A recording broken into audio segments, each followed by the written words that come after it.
endorsement toka 2021 baada tu ya uchaguzi. Na kama unaweza kurobu ukapata watu, it's okay. Kwa sababu haijasema ni muda gani. Kwa hiyo inawezekana saa hizi anasema amechukua form ndani ya siku 2 amekuta ya kwamba endorsement zimeisha. It's okay kwa sababu kanuni haijasema kwamba ni lini. Kwa hiyo huenda hata Karia alipoingia tu ile awamu ya 3 akasema hapa. Akaanza kutengeneza mazingira endorsement zake. Akazipata mapema. Na ubaya endorsement miongoni mwa weakness au udhaifu mwingine wa kanuni. Cha kwanza haisemi muda. Cha pili haisemi ukomo. Kwa hiyo anaweza hata akachukua zote. Akachukua endorsement zote afu wengine wote mkao hamna. Unafikiri kwa afya ya mpira ni kanuni ina mantiki? Ni kanuni sio na mantiki, lakini hii ni awamu ya ngapi hawaifanyi marekebisho? Yani nimeuliza tu kwamba achana na kwamba ni mwaka wa ngapi.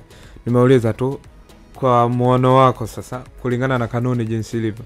Unadhani ina mantiki?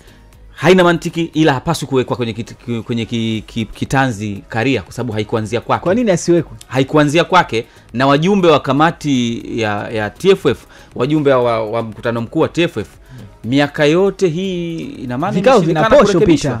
Au posho ndio vikao vinaposho. Sasa msimlaumu Karia, nyinyi mlikubali vipi kula posho mkasahau kufanya marekebisho ya kanuni? Unajua